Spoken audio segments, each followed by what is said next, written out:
북미 긴장감 최고조인 이럴 때 미친 짓하고 조롱당하는 일본, 미국의 싸늘한 반응이라는 주제로 진행하겠습니다. 미국과 북한이 전쟁하기 어려운 이유 중 하나는 북한의 사정거리에 너무 많은 미군이 있다는 점입니다. 오키나와 도쿄 인근의 미군 기지를 선제 타격해야 그나마 좀 더 버틸 수 있겠죠. 북미 전쟁 시 일본이 제1 목표가 된다는 건 바보들도 알 것입니다. 북한의 미군이 상륙하지 않아도 미국이 이깁니다. 상륙할 이유도 사실 없죠. 장거리 미사일로 부셔놓고 한국군 올라가라 하든지 귀찮으니 중국포구 신탁 통치하라고 하든지 자비를 베푼다며 까불지 말고 잘 살아보라 하며 나몰라라 하겠죠. 미국 항공모함 전력이면 중국과 전면전에도 밀릴 거라고 보지 않습니다. 그래서 일본은 북미 전쟁이 아닌 남북 전쟁을 원합니다. 로이터 통신을 받아 영국 가디언지가 보도한 내용에 따르면 일본 공영방송 NHK는 12월 27일 밤 12시 22분 북한 탄도미사일이 발사되어 홋카이도 동쪽해상 약 2000km 떨어진 바다에 떨어졌다고 보도했습니다. 북한은 쏘지 않았는데 미사일 낙하 지점까지 비디오를 곁들여 방송한 것입니다. 20분 뒤인 12시 42분에 부랴부랴 기사를 삭제하고 방송 오류를 사과했는데 핑계가 걸작입니다. 방공훈련 연습용으로 내보냈답니다. 그런데 NHK가 보도한 이 미사일의 사거리는 매우 심각한 문제를 안고 있습니다. 바로 ICBM 발사를 의미하고 있기 때문입니다. 그런데 이전과 다르게 미국과 세계 언론들은 일본 정부의 노골적인 불쾌한 반응을 보입니다. NHK는 이전에도 몇 번 같은 실수를 했었는데 그때는 가벼운 천극 정도로 치부하고 조심을 당부하였는데 이번엔 다른 반응을 보이는 이유는 지금은 이전의 상황과 다르다고 판단하고 있기 때문입니다. 자칫 세계 교육의 40%를 차지하는 동북아가 전쟁에 휘말려 세계 경제가 엄청난 타격을 받을 수 있기 때문입니다. 북한이 미국에 통보한 대화 가능 시한이 2019년 12월 말일입니다. 또 공개적으로 크리스마스 선물을 말하면서 직접 거론한 것은 아니지만 사실상 ICBM이나 핵실험 등의 자제를 해왔던 조치를 다시 실행하겠다는 의지를 나타내고 있고 이 말이 나오기 전 11월 말에는 아베를 겨냥해 코앞에서 탄도미사일이 무엇인지 보게 될 것이라고 협박과 조롱을 했었습니다. 지금 트럼프의 탄핵 국면과 미국 대선 일정이 겹쳐진 관계로 북미 간의 긴장은 어느 때보다 높다고 할 수 있습니다. 미국은 대통령, 국방부 장관, 참모총장 할 것 없이 군사 옵션은 준비되어 있고 도발 시 군사적 조치를 임의로 하도록 사전 승인했다고 백악관은 밝혔습니다. 미국은 북한이 연말까지 도발 없이 대화 신호를 보내기만 기다리고 있습니다. 트럼프의 정책 실패로 포장되어 볼턴과 같은 보수 진영과 민주당의 먹잇감이 될 것이 자명하기 때문입니다. 이런 공격에 여론과 지지율의 변화가 생기면 자칫 공화당이 탄핵 심판에서 트럼프의 등을 돌리게 하는 시발점이 될 수도 있습니다. 트럼프의 이 시점의 북한 도발은 그만큼 큰 정치적 무게를 가집니다. 반면 미국의 이런 조치에 북한은 사실상 선전포고라며 반발했지만 북한의 시각에서 보면 미국의 발표가 엄포용인지 전쟁을 각오한 옵션을 가동 중인지 모르기에 초조할 것입니다. 핵실험이나 ICBM은 물론이고 일반 탄도미사일을 발사하기에도 부담되는 상황입니다. 본래는 비공개해야 하는 정보정찰기와 스텔스기 운용을 한미 당국은 노골적으로 언론에 공개하고 있으며 최근엔 ICBM에 대한 타격 영상이나 북한의 요인 생포작전 영상을 공개했는데 이 영상들에서 보여주는 작전 지역이 모두 북한의 영토 내라는 점입니다. 북한에 이보다 더 큰 압박감을 주는 것은 없을 것입니다. 남한의 군사행동은 북한에서 여러 정황으로 실시간 파악이 가능합니다. 남한의 전쟁 준비 움직임이 없으니 북한이 염려하는 것은 이라크전에서 보여준 미군의 장거리 타격입니다.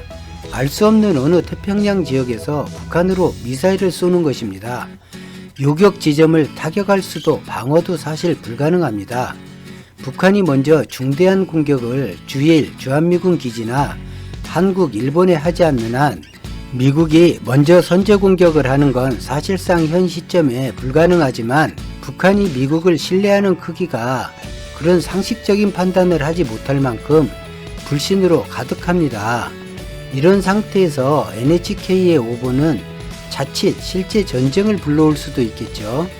이미 북한 도발에 대한 군사 대응은 사전 승인을 했다고 밝힌 상태입니다.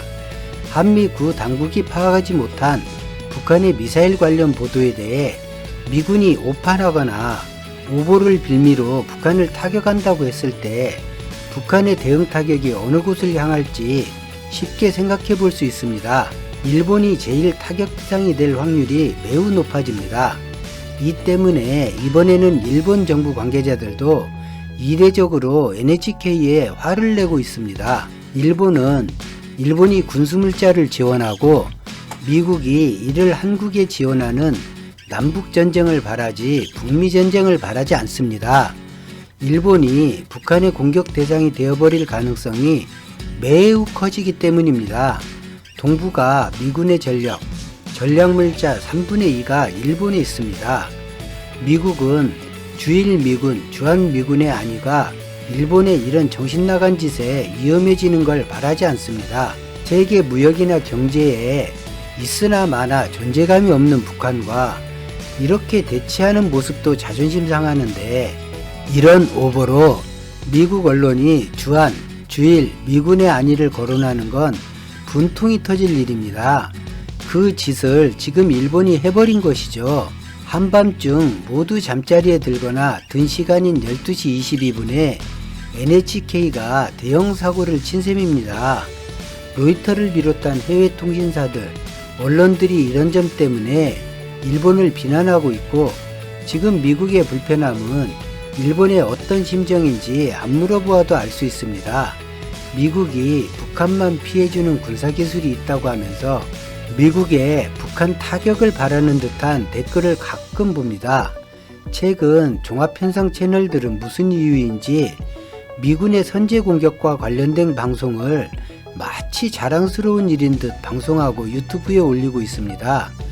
무역 보복 당한 날부터 한국 망한다고 그렇게 떠들어대고 불매운동을 거의 미친 짓이라며 조롱하더니 이젠 전쟁을 부추기는 것인지 참 답답하네요. 언제쯤 정신을 차릴 것인지 정말 답답합니다. 미국이 북한 미사일 요격 능력이 없어서 놓아두는 것이 아닙니다. 발사되어 탐지하면 대량 미사일의 항로가 나오죠. 놔둬도 위험하지 않으니 놔두는 것입니다. 마찬가지로 북한으로 향하는 미사일의 궤도는 북한이 탐지하겠죠. 북한이 미사일 발사 단추를 누르는 시간이 얼마나 걸릴까요? 스텔스 폭격기가 몰래 북한을 폭격하는 것까진 가능합니다. 그런데 원하는 목표가 제거되지 않으면 그 후 무슨 일이 일어나는지 설명 안 해도 되겠죠. 한반도에서 북한이 먼저 심각한 도발을 하거나 도발이 명백한 징후가 아니면 군사 옵션은 사용되어선 안 됩니다. 한민족을 볼모로 한 실험은 일제 식민지와 신탁 통치, 그로 인한 6.25 전쟁으로도 차고 넘칩니다. 멀리 있는 미국은 본토 안전에 영향이 없으니 여건과 이익이 보이면 해버리는 군사행동이지만 당하는 나라와 지역은 초토화되고 후유증을 그 국가 국민이 온전히 견뎌야 합니다. 미국에, 일본에, 중국에 어떤 이유로든 충성하는 듯한 바보짓 하면 안 됩니다. 군사행동을 바라는 듯한 인상도 주어서는 안 됩니다. 빌미를 찾는 국가에는 농담을 요청으로 해석할 수 있는 것이 현실입니다. 어차피 이런 긴장은 오래가지 못합니다. 북미 양국이 모두 불편하고 미국은 이런 상황에 대한 한국 정부의 불편함이 커지는 만큼 미국에 대한 의구심도 커진다는 걸 잘 알고 있습니다. 한국이 볼 때 미국은 균제와 균형을 이루는 안전장치입니다. 주한미군의 가치는 거기까지입니다. 이 긴장을 완화하는 제안을 한국 정부가 할 것입니다. 그 제안에 북미가 화답하기를 바랍니다. 오늘 영상은 여기까지입니다. 감사합니다.